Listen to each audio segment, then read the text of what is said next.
Hi everyone. We have a special guest on Business Storytelling tonight. It's Rob Biesenbach, keynote speaker, trainer, consultant, and author of an amazing book, Unleash the Power of Storytelling. And when I say amazing, it's because I really think so, because I've recently read it.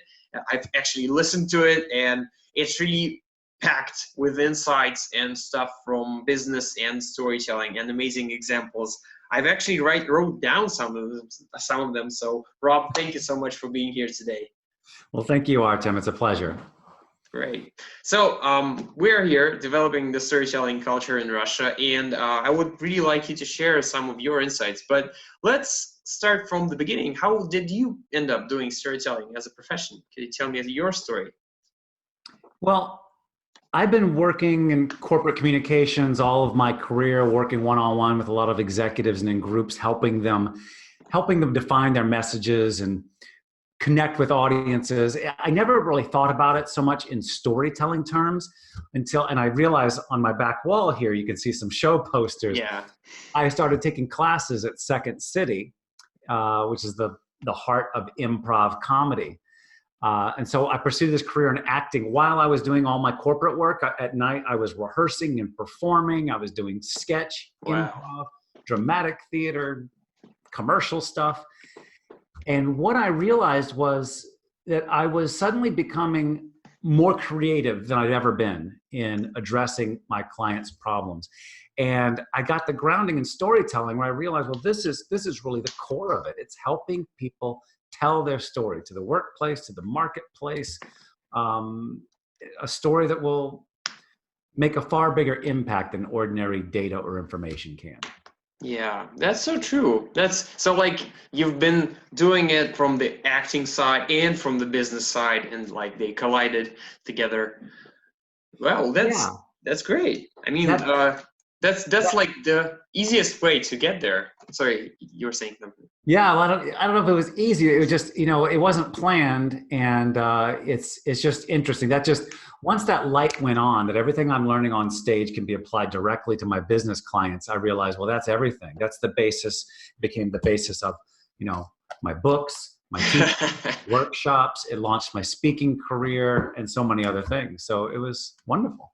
Great. Wow. So, I mean, the different people come into the business in different ways. I mean, I've recently talked to Doug Lippman, and he said that he was like a teacher and a folk musician, and he somehow met Annette Simmons, and then it spanned from there, and, like different people. And it's great to hear that someone with acting experience can be useful for business and can feel the business needs. And it's really essential. Great to hear.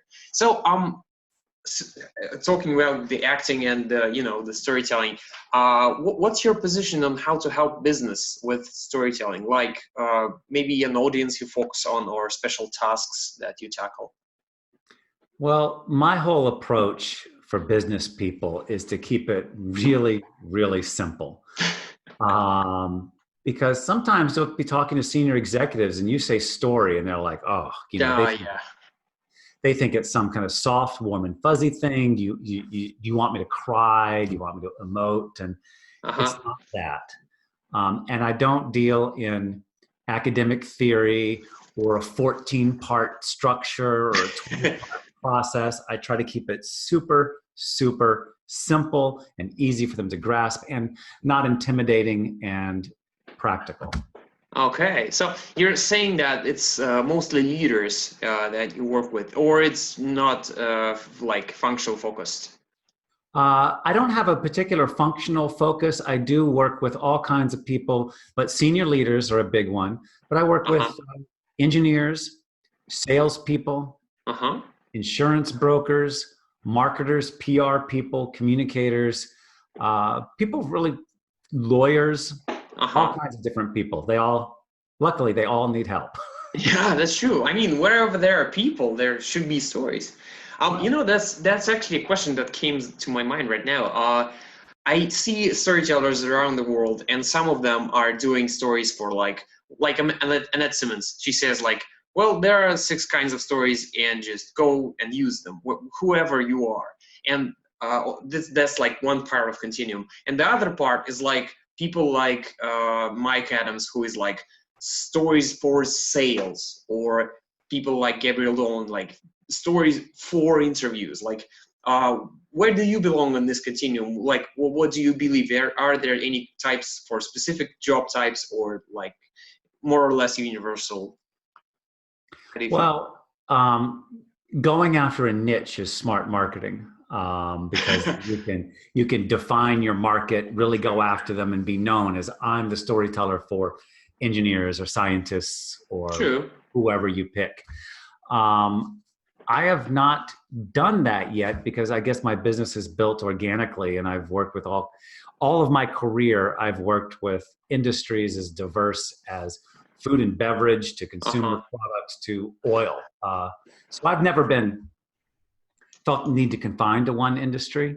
And I believe that, and maybe I will someday if I want to really hone in on a market, but right now everybody needs storytelling. And it's all about persuasion, and everybody's in the business of persuasion. I would say if there's one market where I work the most, is because of my business has always been corporate communications and PR. I'd say about half my audiences are corporate communicators, marketing, business professionals. Got it. That's a smart move. They have influence and access to all the other people. Rob, what I meant originally by that question is that's a great insight for me, because I always face those people who do marketing, and they tell me like, Artem, you're doing a product for everyone, and that's a fail. And I go like, well, it is for everyone who works with people. It's a great group of guys. Like, there's a lot of us.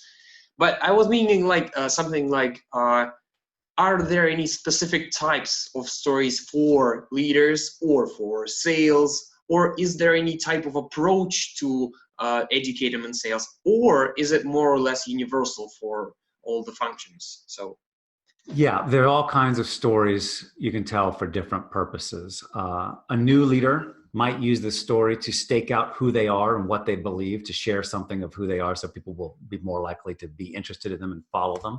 A company that's navigating really difficult change, like a restructuring, you might tell a story about change to help people see that there's some light at the end of the tunnel. You could tell a story, if you're a technical type, to tell a story to explain some scientific concepts so lay people will understand it. You could tell a story to have people come around to your point of view, or to sell a product, is the most basic kind of story. And you can tell a story in your own career, how to advance your career, the story of who you are. Yeah. And the story of what your business does. I think those are the hardest ones. Telling the story of who I am and telling the story of what I do. That is a tough thing for most people. Yeah, that's tough. I mean, talking about the stories of who am I, that's a real thing right there. I recently carried out a workshop and asked people to tell stories. Like, tell me a case that will demonstrate that you are a true expert in what you do. And people go like, whoa, that's deep. And they have difficulties. And then we started developing what is an expert and how do you define it, and have you been ever like doing this? And they go like, oh yeah, that's easier. I've done it like yesterday, blah, blah, blah, blah. So yeah, but one way to define what you do and who you are is in your book. As you say, like, you shouldn't talk about what you do, but why you do it. And I love that you referenced the cynics model. And I really would like your way of looking at it. So how can we find this kind of why you do it stories? Because it's tough challenge. Yeah, like you said, people are less interested in what you do than why you do it. That makes them, they say, oh, I get this person. I click with this person. This person's about more than dollars and cents or process and programs. They're a real human being. So what I do, and I didn't necessarily invent this. There's a lot of people talking about this. So Simon Sinek talks about finding your why, your purpose. Yeah. Dory Clark talks about collecting your war stories I haven't heard of it. analyzing those. So I take people through a process. We start with, let's look back at your top career accomplishments, the things you're most proud of. All right. Then I think about, okay, what challenges did you have to overcome in order to achieve those things? You make a list. What are the specific traits or characteristics or strengths that helped you overcome those challenges? Tenacity, your resourcefulness, your creativity, whatever it is. And can you then start to find some common threads among those things? So that's really gathering the raw materials for your story. Start thinking about patterns. And then there's a whole other process of, okay, let's put that together into a structure. So basically looking at the challenges and some traits and, specifics that help you overcome those. Like that's the key. Yeah, well, that sounds true. Well, at least I have heard a lot of really like war stories. That's a great name. I haven't heard of it. Oh, yeah. And it's who do you say that author was again? Dory Clark, Dorie. Dory Clark. She's really good. She may have a TED Talk. I'm not sure. Okay, I'll check her out. Great. You should. Okay, so Rob, moving from the deep concepts to the business part, could you tell me maybe a case or your client's case of how storytelling worked for one of your clients and they succeeded with it? Yeah, like I said, I wasn't so conscious of storytelling as a thing earlier in my career, but this happened in the 90s. I was working with a client that was the CEO of a manufacturing company. Yeah, it was a truck company. And they were not doing well. They were getting beaten up by the competition. Their stock price had tanked. It gone down. Yeah. And employee morale was horrible. The employees didn't trust management. They didn't believe in the company and its mission. So a new CEO came up within the ranks. He'd been with the company for decades, but he was a new CEO and he wanted to turn the company around. And one of the things that we did as his communications team was send him out on the road for what we call town halls, where you meet with employees and you explain to them what you want to do. Yeah. So on our very first town hall, he's out at this engine plant, and he starts going through his PowerPoint deck of, this is the problem with the company, this is what we're going to do about it. And people started interrupting him with kind of hostile questions. And it just got worse and worse. It became less of a presentation than a fight. And then one guy just got out of his seat, an employee, a union employee, and he said, this is all a bunch of bull. I think he might have used a different word. He said, I don't believe you. I don't trust you. You guys don't know what you're doing. You're a bunch of clowns. And he exited the room. And we're like, wow. Yeah, wow. I was younger then. I didn't know employees could do that. Couldn't even imagine that. Wow. Yeah, it was a disaster. And this was our beginning of our program. So to his credit, he finished off and we got the people out of the room and he was obviously upset. The thing was, we couldn't just talk about, well, what happened? We had to figure out what to do because in 20 minutes, we had another group coming in to hear the exact same thing. Oh, damn it. And so we thought about what to do.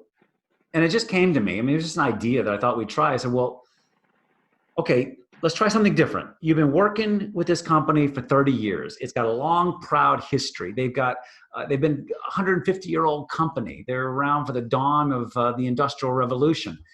Tell me about what it means to you. Why have you been with this company for so long? What fires you up? And so the next group filed in, and he just started with the story. He just started talking about his early days in the plant, some of the challenges he faced. He was an engineer, so some of the technical hurdles they faced in building the very engine that was, right there on display in the room.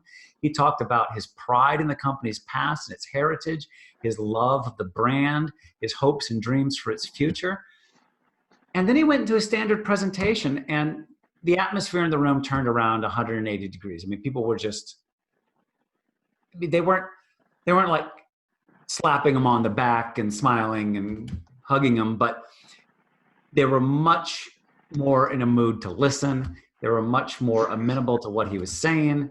And that really became the very beginning of the road to recovery for this company. And it started with that story. Wow. I mean, that's great. Like only the two of that's a very clear example with like no storytelling and storytelling. Wow. That's Before great. it was all data and it was all command and control. This is what we're going to do. And some of the prescriptions were quite tough. I mean, they had to do a lot of big changes to make this happen. So, Yeah. you know, Well, Rob, I've just got a question from the year. Like, you were saying that it's more of a directive control. So there are companies here in Russia, and I guess there are some in the US, where the culture of the company is more direct and strict, and the leader is like. He's not the leader, he's the boss or like the manager, and yes, he says and that they all do it. So can those companies benefit from storytelling, or is it just too early for them? Like, what's your opinion on this one? absolutely, they can benefit from it if the person is open to it. I mean, you see less and less of that in the US because corporate culture has become such a big thing in the last Yeah, several decades. And leaders know that part of leadership is showing some humanity and inspiring and motivating people. I mean, just like that CEO, these people were union people. They yeah, weren't going to do what he would wanted to do, and even his direct reports. I mean, getting change to happen in an organization is more than about go do this. There are a million and one ways that people can avoid carrying out one of your directives. But if they're true. inspired by you, if they believe in you, if they believe in the mission, they'll go to the end of the earth to make it happen. That's great. I mean, that's really a real promise for the people in here, because I see it a lot. And what else I see a lot is that not only the directive approach to management, but also the corporate jargon. And I've seen a really hilarious case recently. We had a chef, like the top leader, like you could say he was the president of the company. It was a bank, so yeah, like. Top of the management board. So his name is a French. He has a French name, and I will not say it because he's a real person. But the thing is, this name has an equivalent in Russian. Like you could say there is John in English, but here we would say Ivan, because it's the same name actually. Yeah. So yeah, but his name was different. But we received a letter recently saying that, like, dear fellow colleagues, from this day forward, we announce that according to the regulation number blah blah blah blah from the Central Bank of Russian Federation, all the legal documents and communications that refer to the president of the bank should call him, and there goes his name in the the comments. And I'm like reading this, and I'm feeling myself as a machine, like as a bot that's reading like a file from the line to line, and it was so nasty. I had a feeling that I really am a robot after that. So, Yeah. is there such a problem with corporate jargon? I mean, the culture is growing in the US faster than here, but is there still a problem with jargon? Oh, of course. And people just focusing on jargon or data Yeah, or directives without any heart. It doesn't make sense. I mean, and we still see that in the US. Somebody will write a CEO will write a 3-page memo talking all about restructuring and cost performance and yeah. stock price.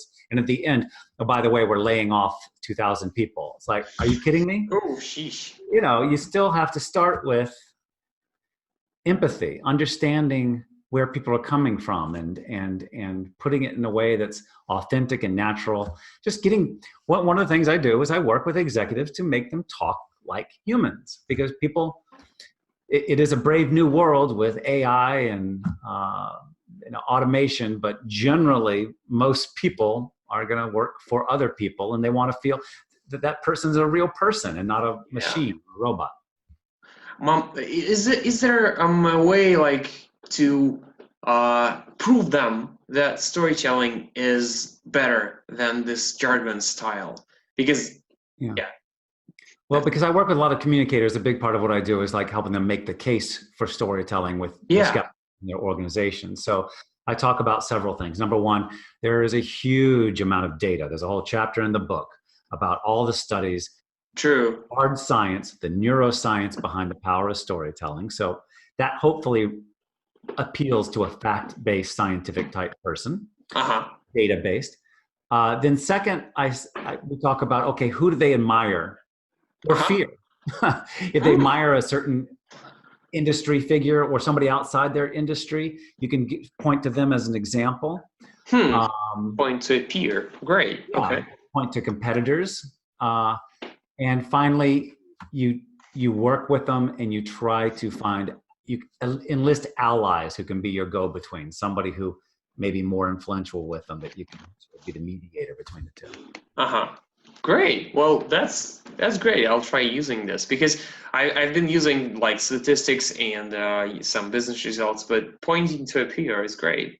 I actually wanted to share a theme with you. I use several examples from what was it? Sean Callahan's book. He exemplifies two companies that have a story and they don't have a story, and you have the same in your book, like Fitbit and it's American names, so I really didn't quite. It was Panera, I believe. Yeah. Yeah. Bonobos and Trader Joe's. Yeah, that were what my favorite ones. And then I put a slide with the company that I'm about to work at. So like they look at their website and they go like, oh, okay, so we don't have a story. Yeah. Let's do something about it. And it really works well. It's like, I saw your case for what was that video from? Like the one with insurance that you described in the book, like the guy who is whose life is falling apart, and I can't quite get the name. Could you? This was for Deloitte. Yeah. I did an engagement with Deloitte, helping them with their storytelling, and they wanted examples that were relevant to professional services in a business-to-business market. And the most relevant story I found, among the others, the most relevant one, happened to reside on their website. And it was a video to engage people, get people interested in their crisis practice. And a typical consulting company might do a video saying, our crisis practice, we've got 300 professionals working in 17 countries in 12 languages. We'll work 24/7. We use our proprietary crisis remediation strategy in order to mitigate the blah, blah, blah, blah, blah, blah, blah. Just a bunch of stuff. Yeah. What Deloitte decided to do was to tell a story about the kind of people they help. Somebody who wakes up, thinks he's going to have an ordinary day, and the world turns upside down. He sees on the news that he's been accused of financial fraud. He's got microphones in his face. He's got, it's really bad. And so it's a great video. It's a story that anybody can relate to. Even if you've never had the urge to commit fraud, everyone's had that feeling of your day just falling apart and events feeling like out of your control and dealing with chaos. So it's a great way to make people sit up and take notice and say, these guys get me. Maybe they can help me with my problem. Yeah.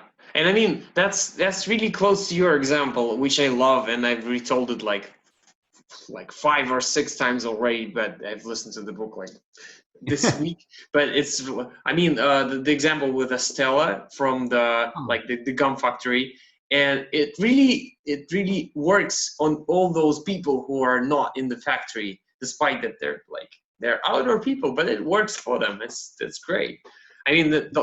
Guys, whoever's watching us, if you want examples, just go for it and read or listen to the book because it's amazing. Okay. Yeah, on the YouTube channel, I tell the story on my YouTube channel. And really? In the book, and it's a great story. Okay, great. I'll put a link into the description. Okay, Rob, I have 2 questions that I regularly ask all the storytellers I encounter. So I want your opinions on those. And the first one goes like this. What would be your advice for people who want to develop their storytelling skills, but they are like in the beginning of the way, or don't even believe in the power of stories or their own power in this area? So what would you advise them to do? Well, a couple of things. Read my book or read all the Okay. many other books that are out there on storytelling. Obviously, there's a lot of people working on this. Yeah. I'll tell you where I get my inspiration, and this partly Great. comes from a bit of my arts background.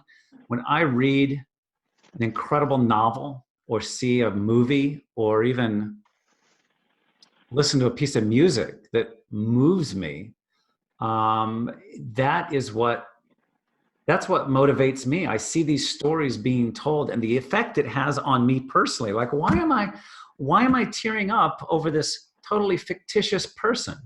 Well, it's because it has these elements to it, and you start to break it down. So Hmm. that's why I think my model works so well, because everybody's seen movies, everybody has watched TV in some form or another, everybody has read a book or listened to music, so they can identify with, okay, this is the power of stories.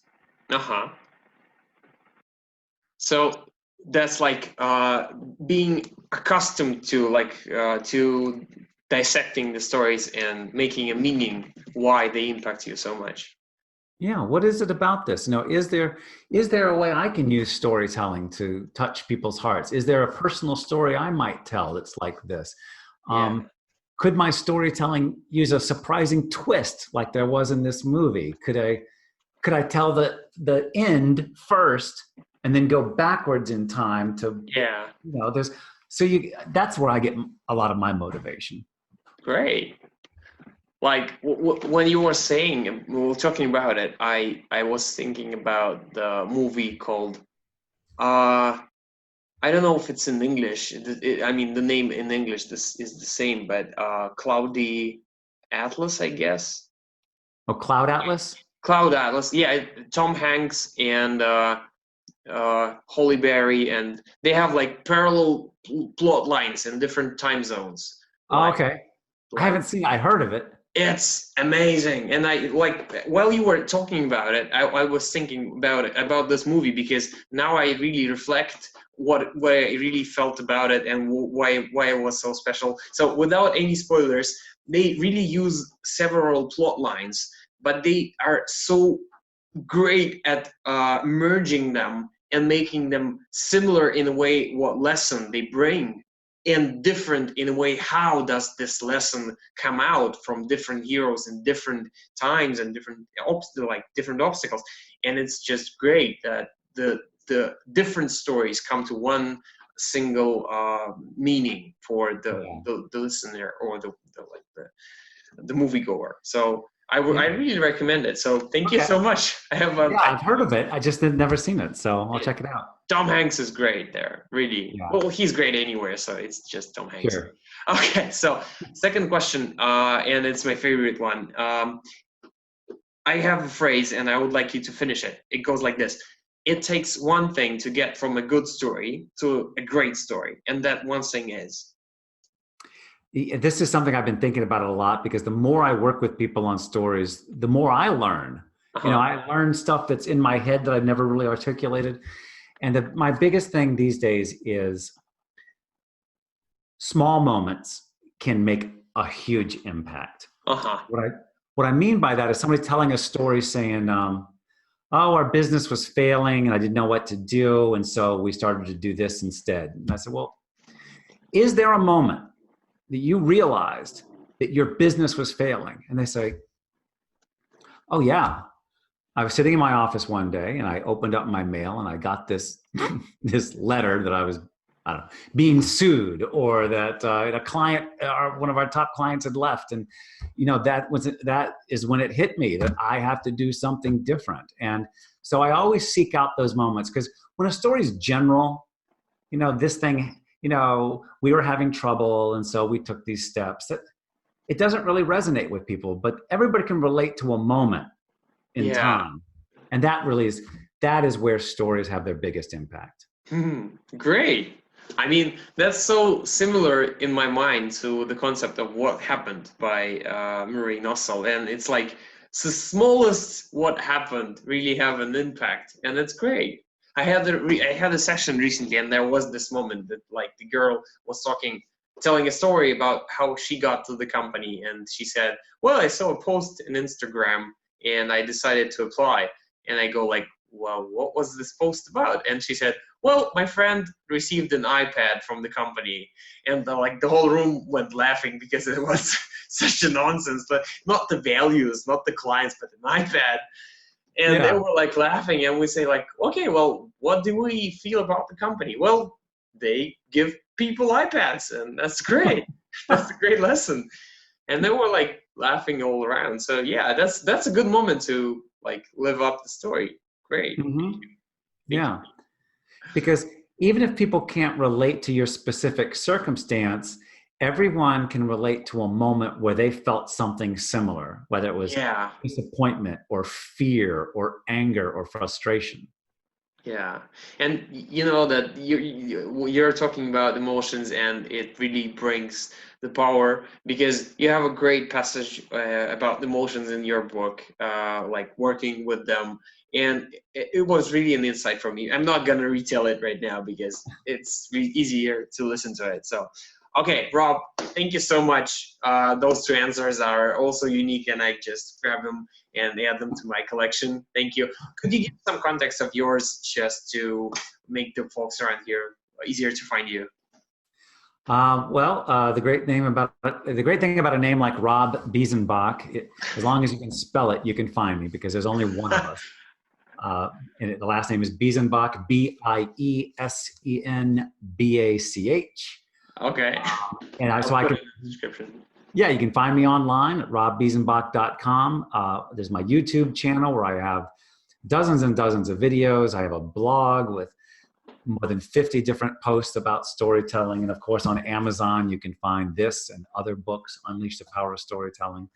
LinkedIn, Twitter. Yeah, okay. Not everywhere, but I'm in a lot of places. I'll put up the link to your website. LinkedIn is actually blocked in Russia for some reason. I don't know. Oh, is that right? Yeah, it's just, yeah, we cannot use it. So, well, I'll put a link in the description. Thank you so much, Rob. This was really great, and I wish you all the great stories to come. Thank you. Well, thank you, Artem, and thank you to everyone who's listening. Cheers.